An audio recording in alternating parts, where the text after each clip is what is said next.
Ողջույն հայրենակիցներ, երևի պետք է որ այս ամենի մասին ես խոսեմ։ Ի վերջո, եթե դու ընդամենը կենցաղային մակարդակով մտածող ես, հասկանում ես, որ նաև քո կենցաղային խնդիրները անմիջականորեն կապված են առերևույթ ոչ միանգամից տեսանելի երևույթների հետ։ Դրա մասին ուզում եմ ես խոսել։ Այսօր մենք շատ ծանր վիճակի առաջ ենք կանգնած։ Եվ համաշխարհային իրավիճակն էլ նպաստավոր չէ ոչ միայն մեզ համար, այլ որևէ ժողովրդի համար, որը որ խնդիրներ ունի, բայց մենք որ ոչ միայն խնդիրներ ունենք, այլ նաև նպաստել ենք միջազգայինորեն այդ խնդիրների նկատմամբ բացասական վերաբերմունքի կայացմանը, ոչ հայանպաստ վերաբերմունքի, ավելին կարելի է ասել,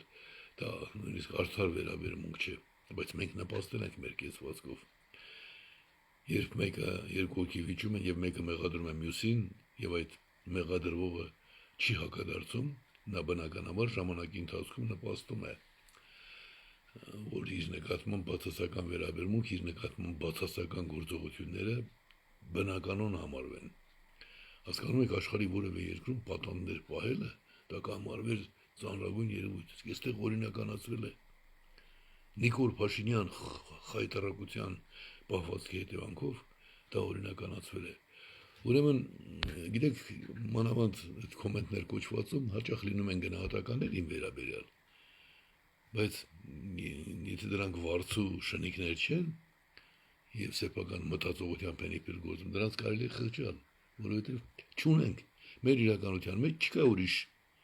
ազգային ազատագրական պայքարի առաջնորդ, չկա ժողովրդավարական պայքարի հանուն ժողովրդավարության առաջնորդ, իրավական ճանապարհով ռազմավարական հարցեր լուծելու առաջնորդ նույնպես չկա։ Սոցիալականի մասին կարող եմ չխոսել,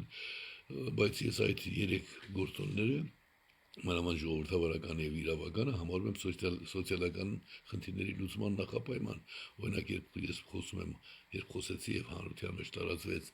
հարկային տերորի մասին ձևակերպումը, ես ինչ նկատի ունեմ, տերորը հակաժողովրդավարական դրսևորում է, տերորը հակաիրավական է, այսինքն երբ այդ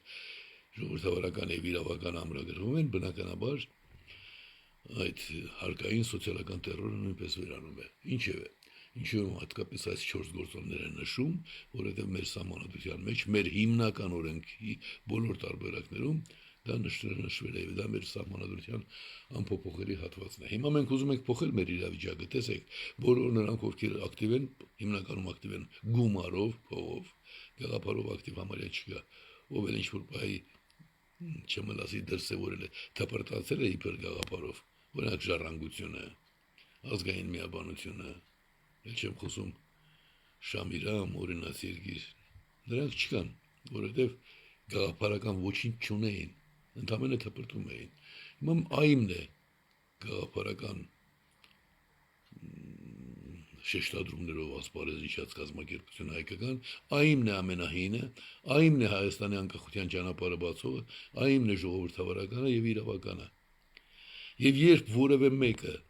փորձում է այսօր ազգին վերաբերող հարցեր լուծել շրջանցելով, այմին շրջանցելով այդ կազմակերպության այսօր գործող կենթանի ղեկավարին, նա նվազագույնը անազնիվ է։ Էլ չեմ ասում, որ վարձու կամ նյութապաշտության նկատառումներով, նյութապաշտական նկատառումներով առաջնորդվող մարդ։ Ազգի մասին մտածող որևէ մեկը կասի,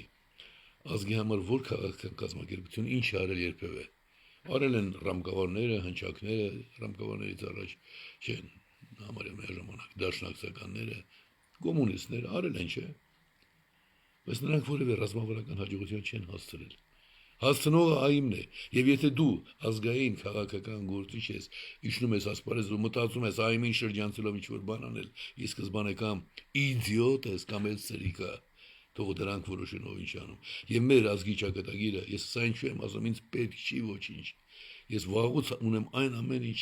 մարդկայնորեն չի կարող պատկերացնել։ Ես հայրենիք եմ երազել միշտ, դա է եղել իմ հիմնականը։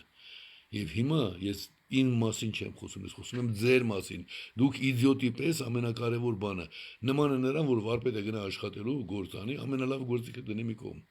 Ասի առանց ես գործիքի կանեմ, այն գործիքը, որը փորձարկված է։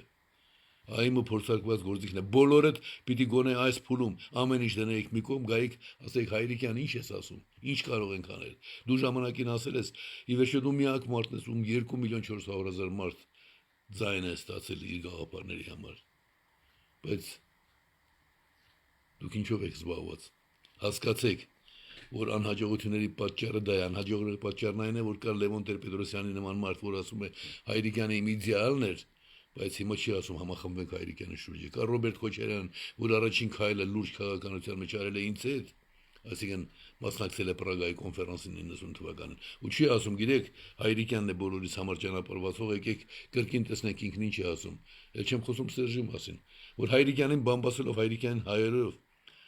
հայոյելով մտավ քաղաքական ասպարեզ։ 93 թվականի փետրվարի 5-ին այդ օրը մեր ընկերներից Սյունիքի աշխարհորից Ստեպուհը զոհվեց։ Իսկ ինքը ասում էր, որ Հայրիկյանը իր մարդկանցով լքում է Արցախ, այն դեպքում, երբ մինչև վերջին պահը այնտեղ էինք, ինչևէ, մանավանդ փախստականների համար աշխատելու դժվարին ճանապարհին, առանց պետական աջակցության տասնյակ գյուղեր հիմնադրես, վերջում էլ եկեղեցի կառուցես, ինչևէ։ Ուրեմն առաջին հերթին դրանք պիտի, բայց պիտի մարդ լինես, չէ՞ որ ասես, ուրեմն ցույց են տալիս, որ մարդ չեն։ Եթե դուք մարդ չեք, եթե դուք երախտամոռ եք, մեծերին պատվել չգիտեք, դուք ո՞նց կարող եք ազգօգուտ որևէ բան անել։ Սա ես պարտավոր եմ ասել ու էլի կասեմ, ինչն որ ես չեմ ասում, դուք պիտի ասեք իրար։ Աստված մեզ պահապան։